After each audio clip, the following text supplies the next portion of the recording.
2015 থেকে 2023 এই যে দীর্ঘ সময়ের মধ্যে এতগুলো বিজিবিএস হলো, এত বড় করে ঘটা করে কোটি কোটি টাকা খরচ করে, এর মধ্যে কটা কোম্পানি এখানে এই মুহূর্তে কাজ করছে, সেখানে তারা এমপ্লয়মেন্ট দিতে পেরেছে এবং তারা সেখানে ব্যবসা করছে? কজন কোম্পানি? আপনি দু তিনটে তথ্য যারা দেখছেন তাদেরকে বলতে চাইব, কারণ যেহেতু আপনি সেটা দিয়ে শুরু করেছেন।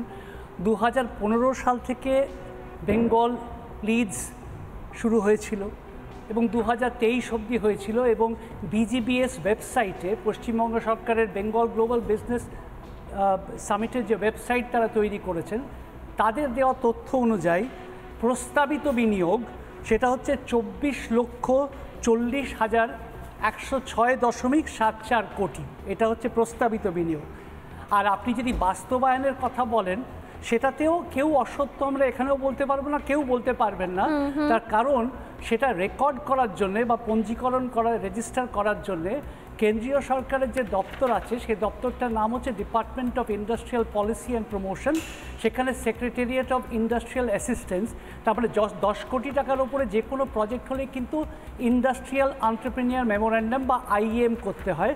সেটা দেখলেই বোঝা যাবে যে আমরা শিল্প কী করেছি, সেরকমভাবে শিল্প কিছু আসেনি। 1 2 হচ্ছে আমরা আজকে বামফ্রন্ট আজকে নেই। প্রথম কথা হচ্ছে আমরা কিন্তু আজকে কেউ ভোটে জিতছে কি হারছে এখানে আলোচনা করতে আসি। বাম শূন্য হয়ে গেছে, আমি 200 পেয়েছি, কেউ 400 পেয়েছে, ওটা আলোচনার বিষয়বস্তু না। আলোচনার বিষয়বস্তু হচ্ছে যে 50 বছরে কী ধরনের অর্থনৈতিক নীতি আমরা ফলো করেছি। বাম কিন্তু আমি কিন্তু তাদেরকে একটু কৃতিত্বই দিতে চাইব যে তারা তাদের যে একটা অনড় অবস্থান ছিল, তারা কিন্তু 2006 পশ্চাৎ তারা কিন্তু অন্তর্দ্বন্দ্ব যেটা তাদের মতাদর্শগত ছিল তারা বেরিয়ে আসার চেষ্টা করেছেন। তার জন্যে পশ্চিমবঙ্গের ক্ষতি হয়েছে, যথেষ্ট ক্ষতি হয়েছে।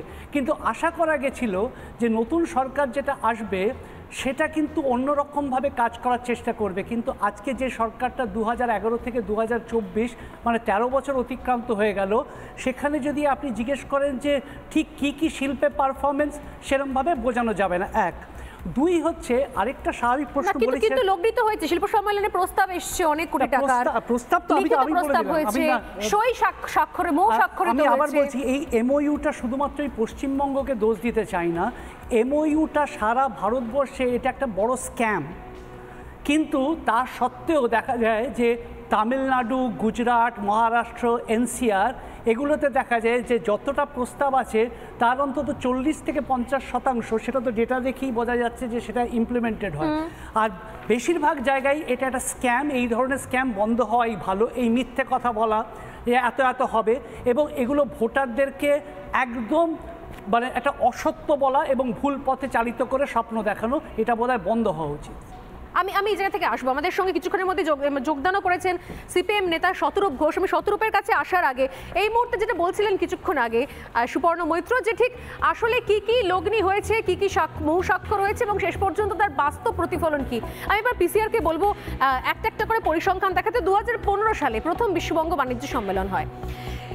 রাজ্যে বিনিয়োগের ছবিটা যদি আপনি খুব ক্লিয়ারলি দেখাই, দেখুন 2015 সাল শিল্প সম্মেলনে প্রস্তাব আসে 2,43,100 কোটি। এটা প্রস্তাব আসে। শিল্প দপ্তরে লিখিত প্রস্তাব হয় 17,660 কোটি। আশা করি পার্থক্যটা বুঝতে পারছেন আপনারা। শিল্প সম্মেলনে প্রস্তাব এসেছে বলার জন্য 2,43,100 কোটি। শিল্প দপ্তরে লিখিত প্রস্তাব হয়েছে 17,660 কোটি।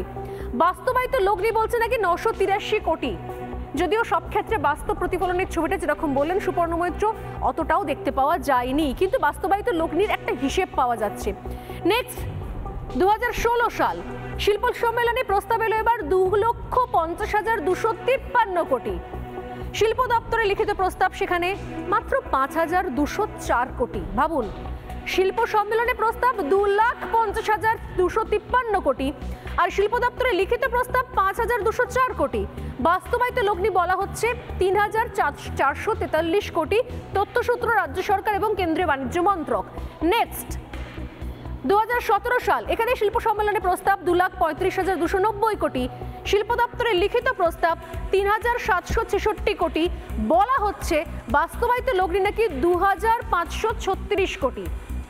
নেক্সট পরপর ছবিগুলো আমি যদি দেখাই, 2018 সাল শিল্প সম্মেলনে প্রস্তাব হয় 2,19,925 কোটির। শিল্প দপ্তরে কি লিখিত হয়েছে, বাস্তব লগ্নি কি এসছে, কোনো হিসেব নেই। কোথাও কোনো জায়গায়, কোনো অফিসিয়াল জায়গায় কোনো হিসেব নেই। নেক্সট 2019 সেম থিং, একই অবস্থা। শিল্প সম্মেলনে প্রস্তাব হয়েছে নাকি 2,84,288 কোটি, কিন্তু শিল্প দপ্তরে কি লিখিত হয়েছে, বাস্তবায়িত লগ্নি কত, সেইটার কোনো হিসেব এক্ষেত্রেও স্পষ্ট নয়। এরপরে হচ্ছে 20-21 শিল্প সম্মেলন হয়নি। আমরা জানি এই সময়টাতে একটা পোস্ট কোভিড একটা সময় চলছিল, সেই সময়তে শিল্প সম্মেলন করা যায়নি। এরপর 22 এক্ষেত্রেও তাই, শিল্প সম্মেলনে প্রস্তাব 2,84,288 কোটি, কিন্তু এক্সিকিউশন বা বাস্তবায়িত কতটা বাস্তবায়িত প্রস্তাব কি ছিল সেটা আমরা জানি না, বাস্তবায়িত লগ্নি কি হয়েছে। নেক্সট লাস্ট অর্থাৎ গত বছর 2023 সাল শিল্প সম্মেলনে প্রস্তাব হয়েছে 3,76,288 কোটি। এক্ষেত্রেও একই ছবি, অর্থাৎ এর রিফ্লেকশন আসলে কোন কোন কোম্পানি কি করছে তার কোনো বাস্তব ছবি, বাস্তবায়ন বা সেই রূপটা আমরা দেখতে পাইনি। মমতা বন্দ্যোপাধ্যায় এই গত দুটো বিশ্ববঙ্গ বাণিজ্য সম্মেলন নিয়ে ঠিক কি বলেছেন, বিশেষত চুক্তি স্বাক্ষর নেই, যে কারি চুক্তি স্বাক্ষরিত হচ্ছে। কিছুক্ষণ আগেই বললেন সুপর্ণ মৈত্র যে আসলে এই মৌ স্বাক্ষরটাও বেসিক্যালি একটা স্ক্যাম। মমতা বন্দ্যোপাধ্যায় কি বলছেন একবার শোনাবো, তারপরে আমরা শতরূপের কাছে। We have seen 137 MOUs, 137 MOUs and letter of intent signed during the summit covering infrastructure, logistics, capacity building, etc. I am extremely happy to announce that we have received investment proposals within this BDA-BS summit within these 48 hours worth rupees 3,42,375 crores during BGBS 2022. Earlier, the 5 BGBS we have received about 12 lakhs, the investment proposals, so many it is in process and the result is coming up. The people have already started business and that's why our growth is so impressive. Bengal is now an economic powerhouse and one of the fastest growing economics in India. All the industrialists have quoted that MSME we are number 1 in India. Ease of doing business, we are top of the top. Employment generation is our prime concern. We have set up land bank, land use policy, land map. If you want to invest any factory or any small or big or middle or startup or IT, land is already available.